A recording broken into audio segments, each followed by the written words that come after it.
Dan Rasul memberikan petunjuk kepada kita, Al-Mahdi akan lahir dengan tanda-tanda alam di Jazirah Arabia. Dia akan lahir pada tahun di mana bulan Ramadannya terjadi 2 kali gerhana. Satu bulan Ramadan terjadi 2 kali gerhana, dan itu di Jazirah Arabia. Dunia sudah menyaksikan kejadian ini dan tercatat dalam sejarah kita. Tahun 1981 terjadi 2 kali gerhana di Jazirah Arabia di bulan Ramadan. Semula ulama-ulama dan pengamat tentang hadis akhir zaman menganggap kebetulan. Allah pertegas di tahun depannya 1982 terjadi lagi 2 kali gerhana lagi dalam 1 bulan Ramadan. Maka yakinlah para ulama bahwa 1981 Al-Mahdi sudah lahir.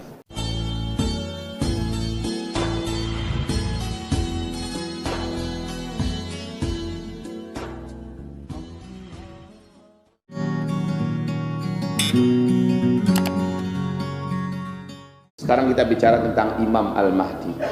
Rasul mengatakan dia lahir di Madinatul Munawwarah, menghabiskan masa kanak-kanaknya di Madinah Al-Munawwarah. Masa remajanya juga habis di tengah-tengah para alim ulama di Madinah Al-Munawwarah. Dan dia menjalani masa remaja dan dewasa di Madinah Al-Munawwarah. Allah sembunyikan identitasnya beberapa waktu sampai mendekati usia 40, barulah ketahuan bahwa ciri-ciri itu lengkap pada dirinya. Lalu dia akan dikejar oleh 300 pasukan yang dikirim dari Damaskus untuk membunuhnya. 300 pasukan yang dikirim dari Damaskus ini pasukan Sufyani, oleh seorang raja yang terzalim di muka bumi saat itu, kata Rasulullah sallallahu alaihi wasallam.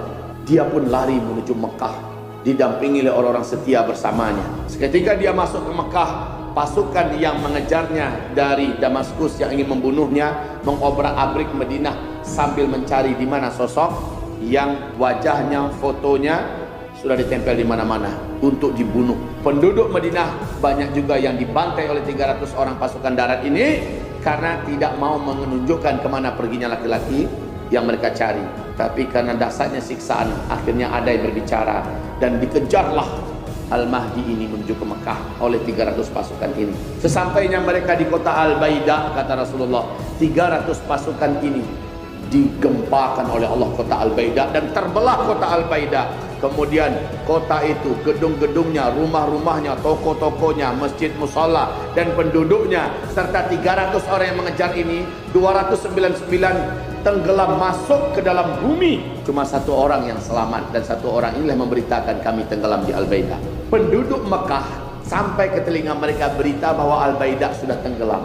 Maka yakinlah para ulama-ulama yang dengan sengaja sudah berkumpul di Mekah Al-Munawwarah, Mekah Al-Mukarramah tanpa ada perjanjian sebelumnya. Berbagai penjuru dunia ulama-ulama datang. Mereka yakin inilah tahun-tahun kedatangan Al-Mahdi untuk dibaiat. Mereka sudah kumpul di Mekah, tapi mereka belum pernah janjian.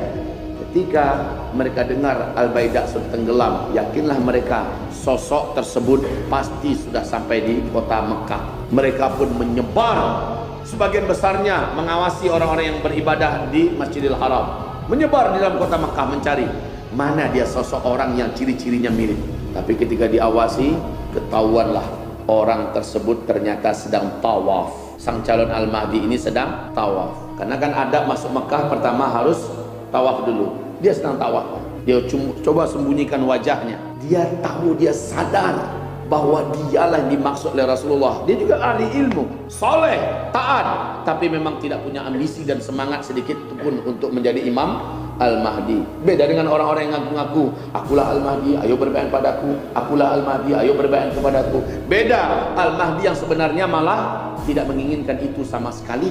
Kaum muslimin sedang dia tawaf, dia pun ditangkap oleh orang-orang soleh dari kalangan ahli ilmu seluruh dunia. Dan terjadilah perdebatan yang alot dan ulet. Hari pun menjadi malam. Lelaki yang kelak akan dibaiat menjadi Al-Mahdi ini masih terus berkata, carilah orang lain. Kalian salah orang, bukan saya. Saya hanya kebetulan dengan ciri-ciri yang mirip, carilah orang lain. Namun karena alim ulama ini menelusuri sejarahnya, nasabnya sampai kepada Hasan bin Ali. kamulah orangnya. Bentangkan tanganmu untuk kami baiat, kata para ulama ini. Hanya engkau yang dinubuatkan oleh Nabi Muhammad bisa menghentikan semua kekacauan di muka bumi ini. Hanya engkau yang bisa menghentikan semua kezaliman yang dirasakan oleh kaum muslimin dan mukminin dan Islam di muka bumi. Hanya engkau. Dia terus berkata, demi Allah, carilah orang lain yang lebih tepat, bukan saya. Namun terakhir para ulama ini mengancam. Apa kata ulama? Jika engkau tidak mau kami baiat, engkau yang akan menanggung dosa seluruh orang-orang yang zalim kepada Islam dan kaum muslimin. Karena menurut Rasulullah hanya engkau yang bisa menghentikan itu semua. Jika engkau tidak mau kami baiat, tanggung olehmu dosa-dosa para penzalim di muka bumi ini. Mendengarkan itu, cemaslah sosok yang mulia dan agung ini. Dan beliau berkata, izinkan aku malam ini bermunajat dengan Rabbku. Maka dikepung ia oleh para ulama dan orang-orang soleh agar nggak lari. Dia pun bermunajat, menangis sejadi-jadinya, mohon petunjuk. Dia nggak tahu apa yang harus dibuat, tidak tahu karena tidak mengerti masalah kepemimpinan, masalah yang begitu rumit dan kompleks dihadapi oleh manusia di muka bumi. Bencana-bencana alam di mana-mana, gempa dahsyat di mana-mana, tsunami, gunung-gunung meletus di mana-mana, kehancuran ekonomi global, peperangan, pertumpahan darah luar biasa terjadi di seluruh kota di dunia.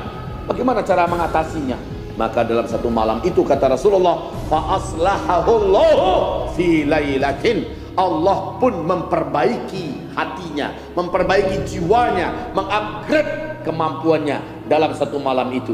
Allah masukkan kepadanya cara memimpin, Allah masukkan kepadanya cara mengatasi masalah. Allah tambahkan kekuatan dan keberaniannya, serta Allah ahlikan dia dalam memimpin perang dan pertempuran. Allah ahlikan dia dalam masalah politik dan ekonomi. Allah ahlikan dia masalah-masalah apa saja yang berkaitan dengan masalah akhir zaman. Sehingga mantaplah hatinya. Besok pagi selepas matahari terbit masuk duha, beliau pun bersedia untuk menerima dibaiat. Rasulullah bersabda, dia pun dibaiat di depan pintu Ka'bah antara Maqam Hajar Aswad dengan Rukun Hajar Aswad dengan Maqam Ibrahim. Di antara itu beliau dibaiat oleh para ulama-ulama sejumlah 300 orang. Ma'asyiral muslimin, yang paling menakjubkan dan yang paling menegangkan, Rasulullah bersabda, pembaiatannya nanti akan dilangsungkan di saat usianya 40 tahun. Ini sabda Rasulullah, di usia beliau 40 tahun. Dan Rasulullah memberikan petunjuk kepada kita, Al-Mahdi akan lahir dengan tanda-tanda alam di Jazirah Arabia. Dia akan lahir pada tahun di mana bulan Ramadannya terjadi 2 kali gerhana. Satu bulan Ramadan terjadi 2 kali gerhana, dan itu di Jazirah Arabia. Dunia sudah menyaksikan kejadian ini dan tercatat dalam sejarah kita. Tahun 1981 terjadi 2 kali gerhana di Jazirah Arabia di bulan Ramadan. Semula ulama-ulama dan pengamat tentang hadis akhir zaman menganggap kebetulan. Allah pertegas di tahun depannya 1982 terjadi lagi 2 kali gerhana lagi dalam 1 bulan Ramadan. Maka yakinlah para ulama bahwa 1981 Al-Mahdi sudah lahir.